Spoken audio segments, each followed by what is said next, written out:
Romanos capítulo 12. A vida como culto espiritual. Portanto, caros irmãos, rogo-vos, pelas misericórdias de Deus, que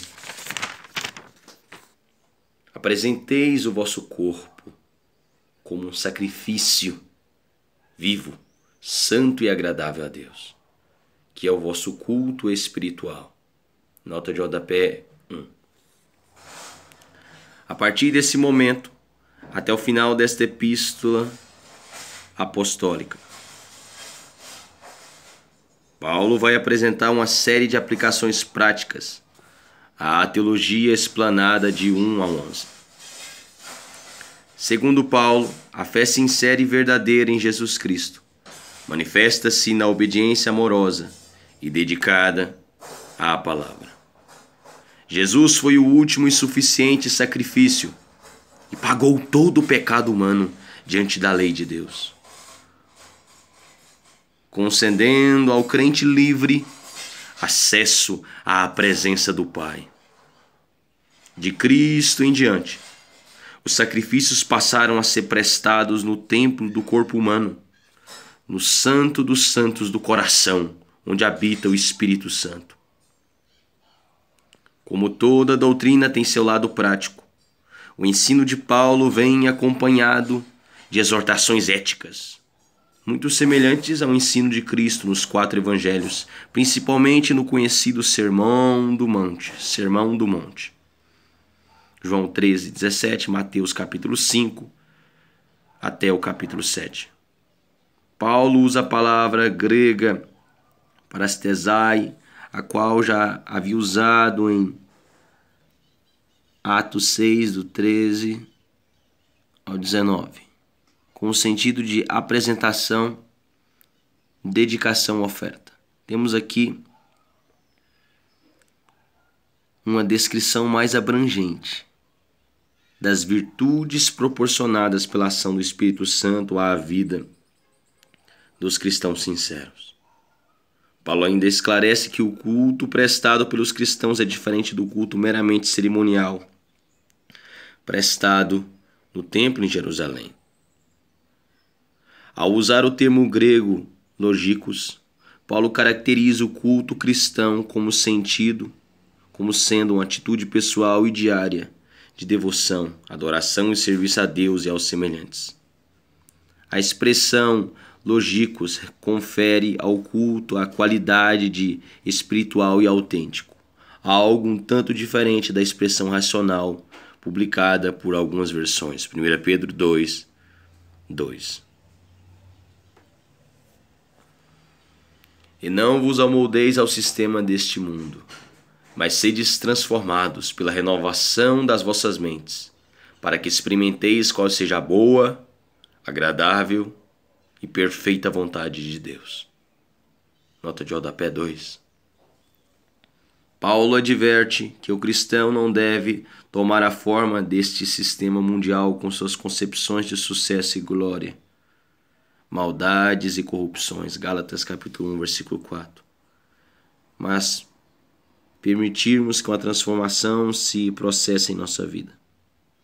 Essa expressão nos originais só aparece nas narrativas sobre a transfiguração de Cristo, Mateus 17:2, Marcos 9:2, e em 2 Coríntios 3:18, que é um ótimo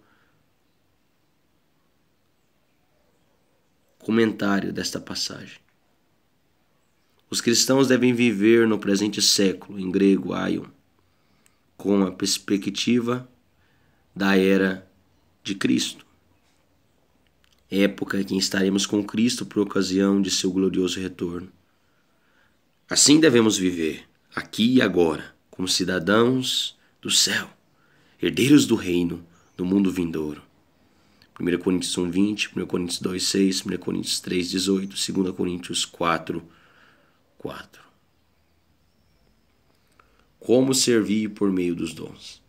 Porquanto, pela graça que me foi concedida, exorta a cada um dentre vós que não considere a si mesmos além do que convém, mas, ao contrário, tenham a autoimagem equilibrada, de acordo com a medida da fé que Deus lhe proporcionou. Pois assim como em um corpo temos muitos membros, e todos os membros não têm a mesma função, assim também nós, embora muitos, somos um só corpo em Cristo, e cada membro está ligado a todos os outros. Temos diferentes dons, de acordo com a graça que nos foi dada.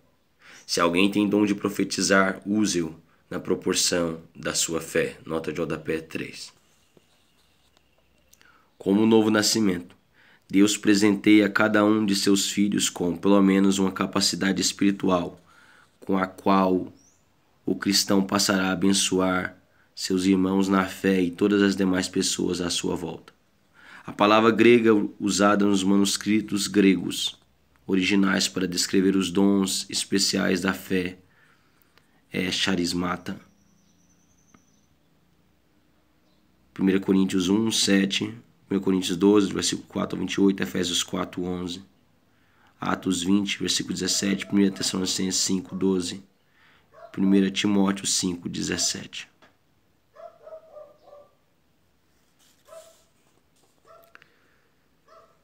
Temos diferentes dons de acordo com a graça que nos foi dada. Se alguém tem dom de profetizar, use-o na proporção da sua fé. Se o teu dom é servir, sirva. Se ensinar, ensina. Se encorajar, haja como encorajador. O que contribui, coopere com generosidade. Se é exercer liderança, que a ministre com zelo. Se é demonstrar misericórdia, que a realize com alegria. Nota de rodapé 4. Paulo faz uma analogia entre os membros do corpo humano e os membros do corpo de Cristo, a igreja, para mostrar a importância de todos no funcionamento saudável e feliz do corpo. Cada membro tem uma função vital e a deve exercer a favor da unidade e bem-estar do grupo. A ênfase recai sobre a unanimidade em meio à diversidade. 1 Coríntios 12, do versículo 12 ao 31.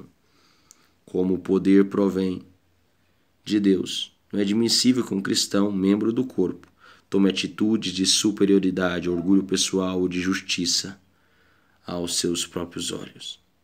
A humildade sincera deve nortear todos os relacionamentos. Ouvir e refletir antes de falar e agir. O amor é a base dos dons. O amor seja sem qualquer fingimento. Odiai sim o mal e apegai-vos ao bem. Nota de rodapé 5. O amor é um dom de Deus que, por meio do Espírito Santo, capacita o cristão a expressá-lo de forma prática e adequada, funcionando como suporte para o exercício de todos os demais dons e manifestações do próprio Espírito. Só uma mente renovada por Cristo consegue amar desta forma. Por ser esse o amor e mais lindo cartão de visitas que um cristão e uma igreja possam apresentar ao mundo perdido. Satanás não se cansará de atacar essa área na vida pessoal de cada crente e de sua comunidade. Filipenses 2, 3.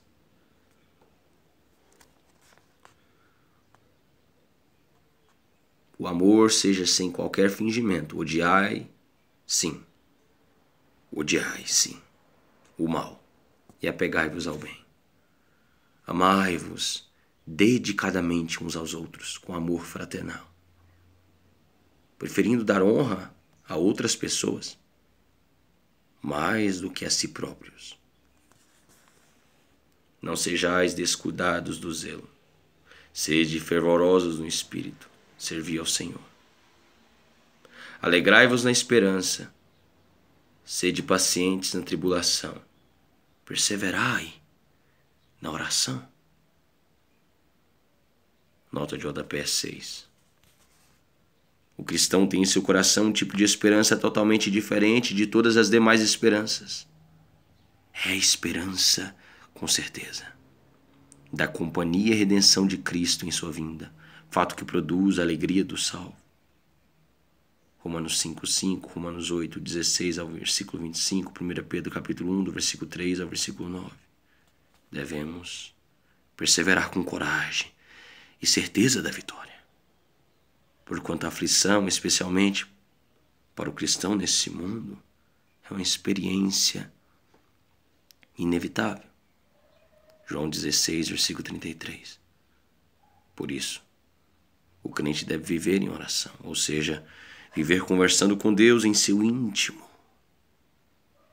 sem a necessidade de rezas ou mantras repetitivos. Não somente em tempos difíceis, mas diariamente a fim de manter comunhão com Deus mediante a oração. Lucas 18, versículo 1, 1 Tessalonicenses 5, versículo 17.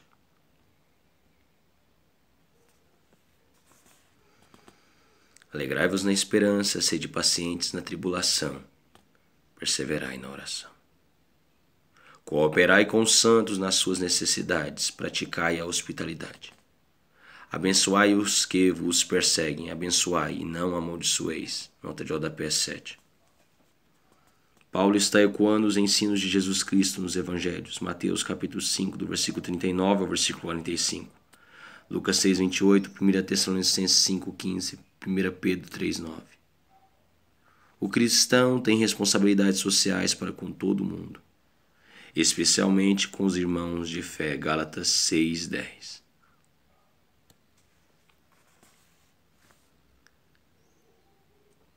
O cristão tem responsabilidades sociais para com todo mundo, especialmente com os irmãos da fé. Alegrai-vos com os que se alegram. Chorai com os que planteiam. Vivei em concórdia entre vós. Não sejais arrogantes, mas adotai um comportamento humilde para com todos. Não sejais sábios aos vossos próprios olhos. A ninguém devolvei mal por mal. Procurai proceder corretamente diante de todas as pessoas. Nota de rodapé 8. Paulo reflete sobre um antigo conceito citado em Provérbios 3, do versículo 3 ao 4, na Septuaginta, o Antigo Testamento em grego. O caráter e o comportamento do cristão nunca deve estar abaixo dos altos padrões morais e éticos dos evangelhos. De outra forma, provocará o desdém e a zombaria dos incrédulos, prejudicando a boa reputação do evangelho. 2 Coríntios 8, 21, 1 Timóteo 3, 7. A ninguém devolvei mal por mal. Procurai proceder corretamente diante de todas as pessoas.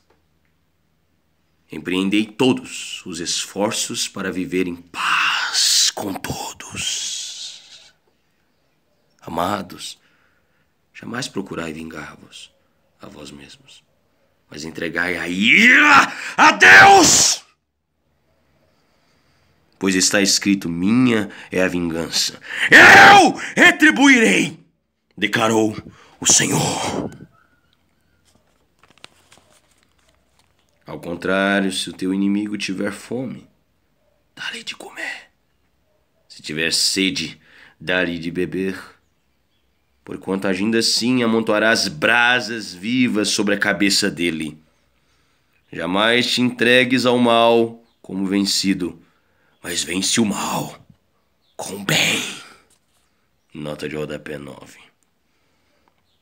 É tão difícil viver em paz com nossos semelhantes, que Jesus impetrou uma bênção especial sobre esses heróis. Mateus 5, 9. Por isso, no que depender do cristão, ainda que com certos prejuízos, ele deve buscar a paz com todos. Fazer um bem a um inimigo tem o efeito sobrenatural de depositar brasas incandescentes sobre sua cabeça e coração, além de aplacar o natural desejo de vingança e, em muitos casos, poder comunicar de maneira prática e eficaz o caminho da salvação. Provérbios 25, 22. Sem dúvida. A melhor maneira de demonstrar nosso amor por um inimigo é torná-lo um amigo. Mateus 5, 44. Foi assim que Deus agiu com a humanidade, ao enviar seu Filho para nos salvar.